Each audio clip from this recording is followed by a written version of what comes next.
Happy New Year, Food Explorers!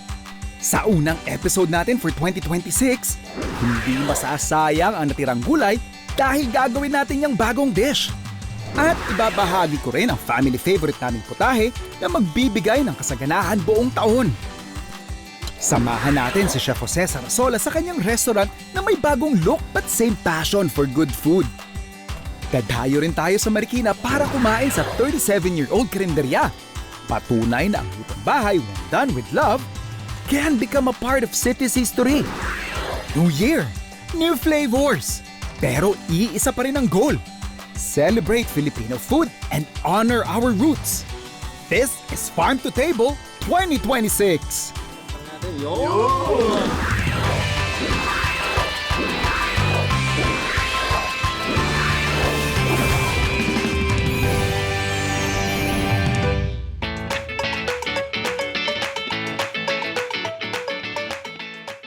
Pag mga gantong after big celebrations or kunyari holidays, I'm sure marami sa atin blessed enough na marami tayong leftover. Ito yung isa sa mga discarding ginagawa namin sa hotel industry wherein imbis na mas-scrap natin, we could actually turn leftover foods into a different dish. Kagaya nito, kunyari yung mga garnish natin or side dish na vegetables, buttered vegetables. Typically, pa-fried rice mo yan, or kadalasan, we turn it into soup. So we have our pot here, chicken stock. Pakukuluan lang natin ito. And then, season natin ng salt and pepper. And then, hayaan lang natin yan kumulo. So, rolling boil na yung ating chicken stock. Lagyan na natin yung ating vegetables. Pwede na natin to actually tanggalin from apoy para ma-blender na natin. Using yung ating stick blender, syempre pag nasa bahay kayo, kahit yung ordinary blender, pwedeng-pwede lang. The purpose lang naman ito is to puree yung ating vegetables.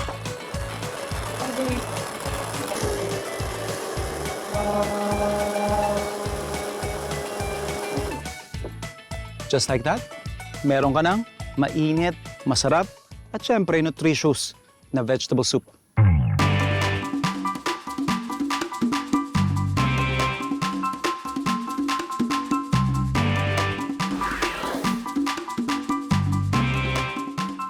Somehow, halos pareho pa rin naman yung lasa niya. Pero because of the texture, and of course yung chicken stock natin, panalo to eh. This is like a comforting soup na pwede mong i-freezer.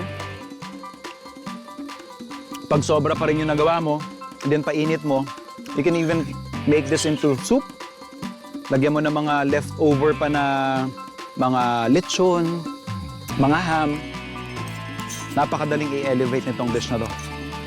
Pasok na pasok sa budget, walang sayang.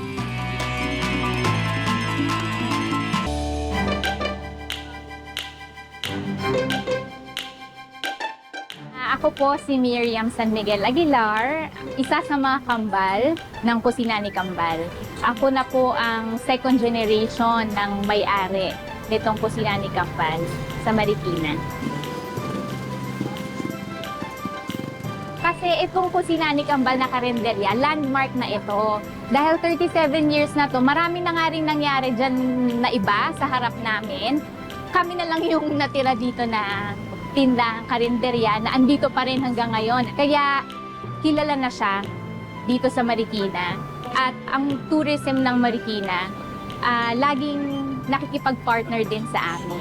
Dahil, syempre, yung history na rin, kasama na rin kami sa history ng Marikina. Syempre, dito sa Marikina, gustong-gusto nilang everlasting at walk na to eh.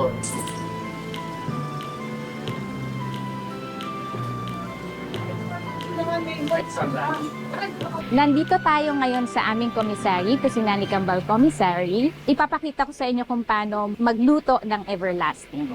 Mainit na nga ating kawali.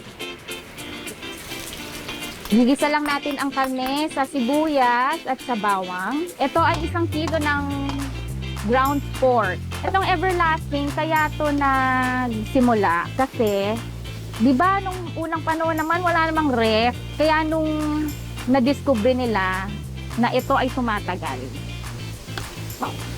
Naging paborito na siya ng mga Marikenyo. Kaya rin everlasting ang tawag sa kanya.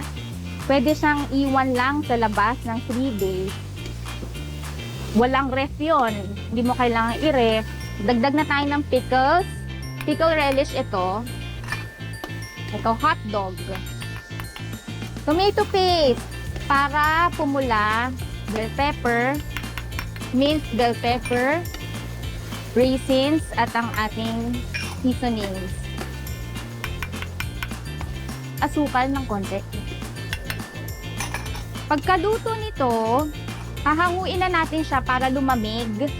Kasi hindi pwedeng idirekta dito ang itlog habang mainit na mainit.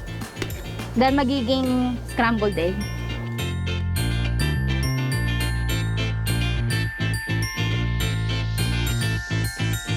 Ngayon, ito, nadagdag na natin ang itlog.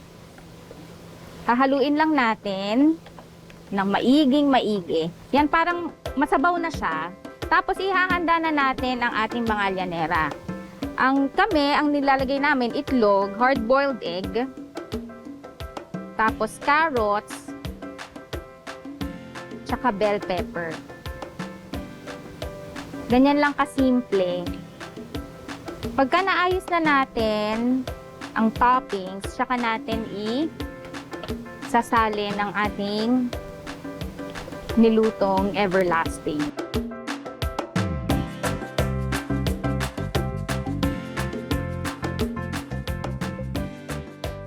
Isasalang na natin siya sa steamer. 45 minutes of steaming, tapos ready na yung inyong everlasting.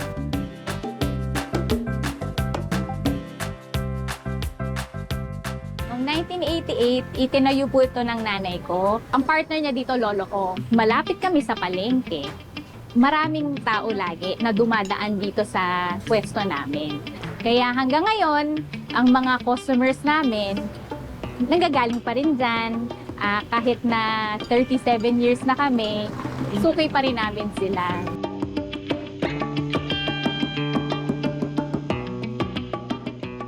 Every morning na mamamalengke ako, lagi akong kumakain dito ng breakfast. Ang favorite ko ay wak na toy at saka yung lumpia. Masarap siya. Ito po ang ating wok na toy, ang pinaka-paborito ng mga Mariqueños. Ang wok na toy ay parang menudo na parang pork de pickles. So, nung unang panahon, di ba marami tayong Chinese traders na pumupunta dyan sa may Marikina River. Kapag ang mga Mariqueños, nakikita yung mga traders na dumadating, mag-aalok sila ng gantong putahe. Magtitinda sila o kaya bibigyan nila ng pagkain na ganito. Ngayon, siguro nagsasawa na yung mga traders na panay ito yung inaalok sa kanilang kainin. Kaya, may nagsasabi na, wag na toy, wag na toy. Wag na to, toy. Wag na toy, wag na toy. Doon po nagsimula ang pangalan ng wag na toy. Kasi naghahanap sila ng relleno. Sabi ko, dito tayo sa masarap na relleno. 10 over 10, I would say. Kasi yung mga staff nila friendly. Now, the quality of the food, I tried the kare-kare. It's really good. Yung lugaw lang po. Okay na, napakasarap. Kami, kasi naniniwala kami na kapag maganda yung quality ng pagkain na nasa-serve namin, pati ang customer service namin, naniniwala kaming babalik at babalik ang mga customers. Ngayon po, magpe-prepare na tayo ng palabok. Ang palabok namin ay naka-tubs na para madali na siyang i-take out. Lalagay po muna natin ang palabok sauce. Kamyas. Kinalakihan ko na may kamyas ang palabok namin. Na-introduce ako sa palabok nung bata ako kasi every Holy Thursday, mag-iimbita ang panganay na kapatid ng lolo ko sa bahay nila ito lang ang lagi niyang handa, palabok, na napakasarap at lagi may kamyas yun. Maasim kasi ang kamyas hindi ba? So kapag nakain mo siya, nakagat mo siya habang kumakain ka ng palabok, interesting yung sourness nung kamyas, yung mabibigay niyang freshness doon sa palabok. Ang talagang inisip ni Mami, ayaw niya ng basa-basa na karinderya. But most especially, gusto niyang magtagal ito kahit na sa mga kaapu-apuhan pa niya kasi gusto niyang nagpapakain ng mga tao.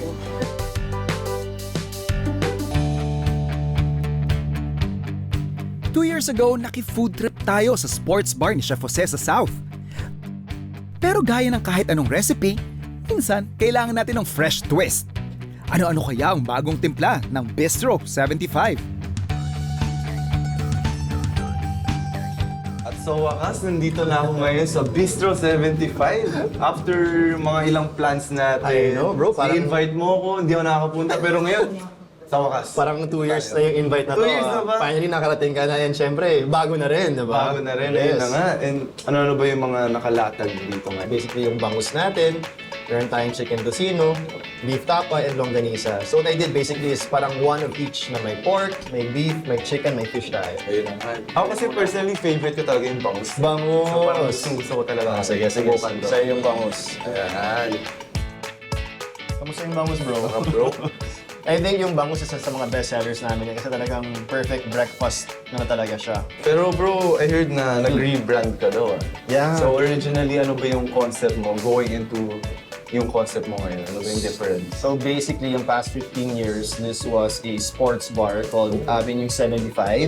Okay. And I thought to myself na siguro after 15 years, kailangan ng baguhin talaga yung concept. So, and I want to level up yung pagkain. Pwede ko ba i-try itong longganisa? Go! Automatic may egg kasama. May egg talaga Pwede naman kasama. chef doon na kunyari scrambled gusto nung customer. Yes! And bro, ito na nga yung ano Okay. mo, ito na yung special request ni Prince Ayan. Carlos. So yeah, so basically gusto ko talagang ibahin yung, i-level up yung breakfast na mukhang very gourmet breakfast. Hindi lang like naka-plate lang na wala lang. So talaga like, yun na may, okay ba? It's better. Perfect bro. And by the way, may brewed coffee na, ano talaga to, Americano, may mga latte na kami dito na before wala akong ganun. Ano lang, regular coffee lang Yeah. for mga, pang gusto mag-coffee, which is very once in a while kasi sports bar eh. Pero since bistro na ako, level up na rin kami, may coffee na rin May kami, ice, may ice na rin kami, may latte, may cafe mocha, may Americano. So talagang a lot of new things talaga. Yes. But siyempre, as workout guys, kailangan yung protein tayo, Ayun. beef. So isang try mo yung Pang-gains, tapa pang-gains. namin. Yes, pang-gains yan. So very lean din siya, not too much fat. Yes, na perfect match. Ako mahilig talaga ako kumain pero one thing about me, di ako marunong magluto bro. Kaya nga nandito ako para maturuan mo rin ako magluto, di ba? After nito, tuturuan ako. Yun pala yung gusto. Yes. Pero mamaya, luto tayo ng mga main dishes ko naman na samahan mo ko sa kusina mamaya. Okay. Exciting.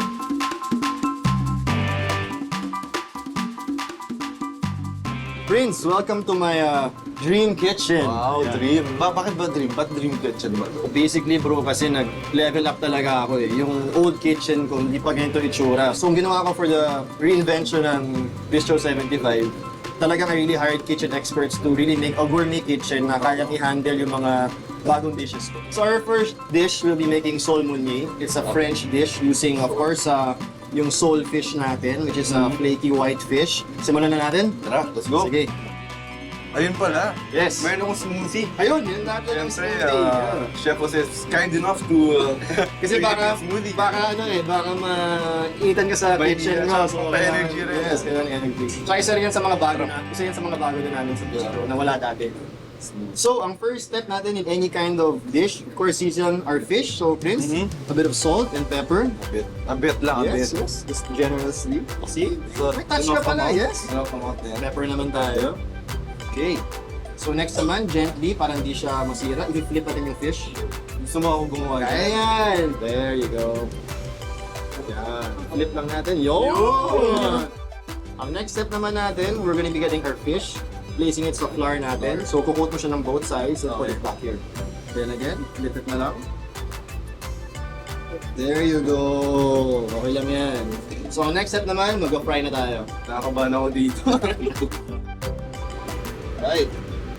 Fishing. Yan. So that's the sound we want, yung sizzling sound. So usually mga around 5 minutes per side. We just want that light crust, pero hindi siya sunog. Yung sakto lang talaga. So, ayun bro, our fish is almost done. So, we'll make the fish just rest on the side. So, around siya 5 to 8 minutes per side. So, next naman, let's start on our sauce. Right. Butter muna tayo. Right, so next 1 teaspoon of garlic. Yes. Pwede ka pag capers as well? Lahat na. Yes, lahat na. Lahat na. Next naman, let's squeeze some lemon. Right. And then lastly, of course, our wine. Anong wine to siya? Marsala wine tayo. Marsala It's white wine. Just pour everything inside. So yun na yung sauce natin. So siguro lang to, like 2 or 3 minutes just to combine everything. On the side, meron na rin tayong beans na ginawa natin, na blinange natin. Just a bit of butter on our beans. Okay. Lagay na rin, yes. So pag nag-melt na yung butter natin, we can now start to plate our sole meunier. Okay, let's go. Right. Adding our sauce on top. Okay. Yan. Ito muna. Yes, yan muna. Just on top of the fish, papaba lang. Yes, there you go. So next naman, we can now add our fries to our side. May beans din tayo, of course, para may healthy din tayo. Healthy side. Ayan. Alright. There you go. Of course, add some lemon sa upper right side. Get some fresh chopped parsley. Okay. And then sprinkle mo lang on top of the fish. And yun, ready to eat na yung sole meunier natin. Yes. Ikaw nagluto, ikaw rin kakain. Ako na yung kakain.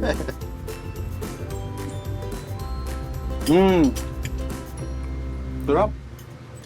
Very light sauce. Mm. You can still taste the fish. Tsaka lambot ng fish. Yeah. Good job, bro. Thank you, chef. Okay, so our next dish will be our chicken marsala. So ayan, meron tayong chicken fillet dito. May konting salt tayo. Meron din tayong pepper. Siyempre, both sides tayo. Add din tayo ng salt and our black pepper.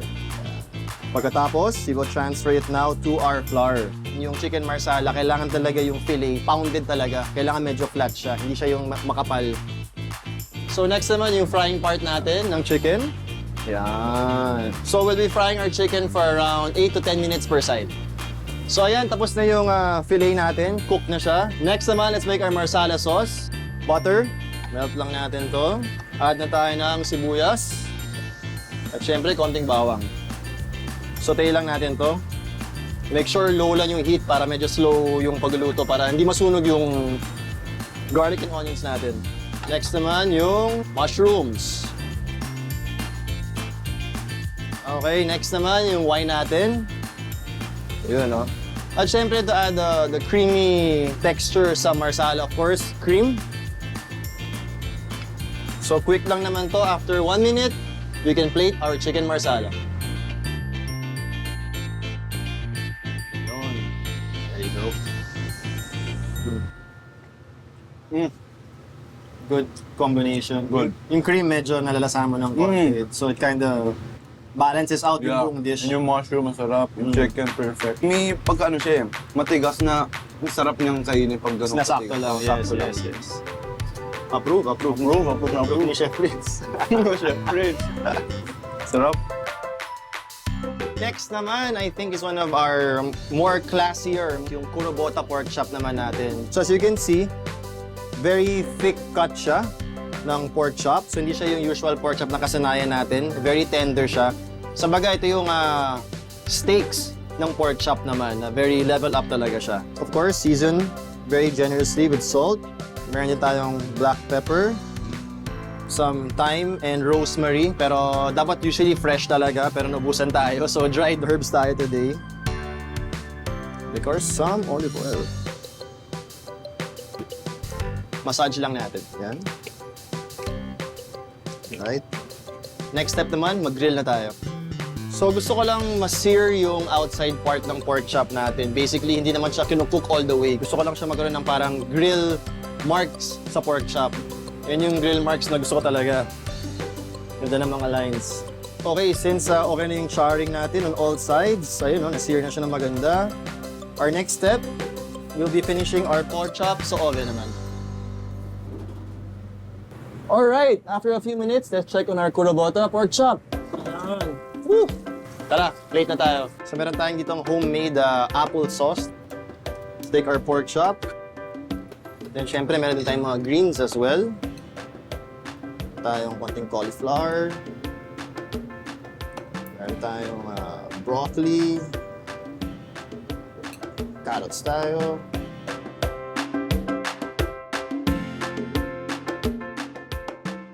Super tender talaga yan.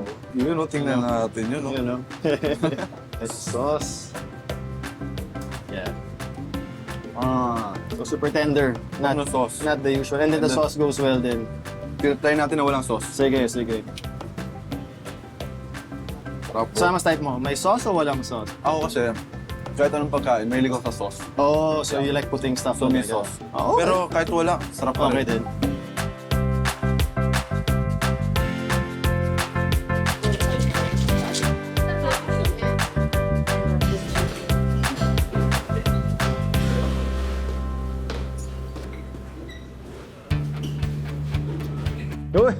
Yun, dito ko pala. Yes, sir. Yes, ganda dito Thank you, thank you. Welcome to Room 75. Room 75. Yes. Parang man cave yung datingan. Parang ganun yung vision ko talaga. This used to be a videoke room dati. Okay. So from videoke room to man cave / speakeasy. Okay, so yan, naghanda ako ng mga drinks para sa atin, bro. Of course, yung unang-una dyan, yung salted caramel martini, which is vodka-based. Meron tayong Negroni, which is gin-based. Vodka, And syempre, may siesta tayo. Ito naman, tequila. Tequila. So, kahit siesta siya, may sipa. Sipa, may kick eh. Cheers, bro. Cheers, Thanks for coming cheers. to Thank you Room for inviting 75. me. Sarap. Suabe lang. Suabe lang. Since siesta, ito naman pampagising. Yan, pwede diba? Mix na, perfect Pwede mix na. Oo. Pwede, sarap. Coffee yung lasa. Yes. The main goal was to transform the sports bar to a bistro na making it look like a place where you Yeah. can bring your family for lunch, merienda, coffee, a good dinner with a date. But then sa gabi, pwede pa rin siyang maging bar night. So, yeah. I mean, thanks for coming. And, Thank you for inviting yeah, thank you, me. Prince, Sure. for coming. Hopefully you Thank you, I enjoyed. And, yan, sa lahat ng mga kapuso, gusto ko lang kayo invite sa Bistro 75. So, if you're in the South area, please check out my new and improved restaurant.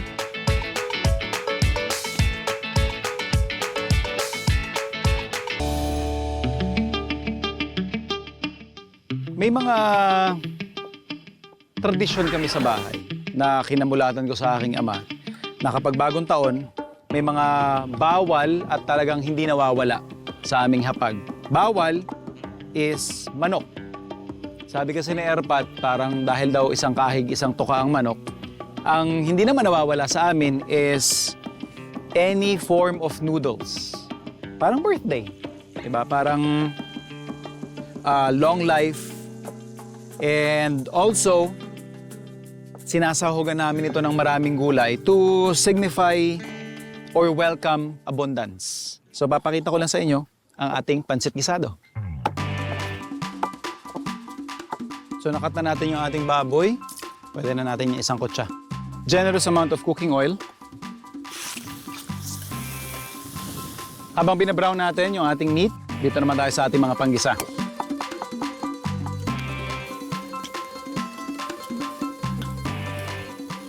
Deglaze natin ng chicken stock. So habang pinakukuluan natin yung ating baboy, best time para i-prepare naman yung gulay. So we have our carrots. Makikita ninyo, malinis na siya, maganda yung pagkakahugas niya. Not necessarily have to peel it anymore.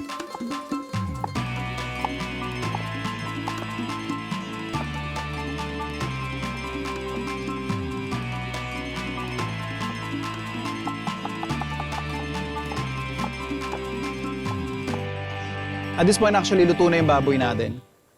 Season lang natin ng soy sauce. And then, lalagay ko yung ating carrots. Baguio beans, tsaka yung celery natin. Lulutuin lang natin ito siguro mga another 2 minutes. Then finally, yung cabbage natin. Yung ating pinaka mga sahog, set aside ko yan. Para syempre hindi ma-overcook. Parang lalabas yan, magiging garnish na lang. Yung ating bihon.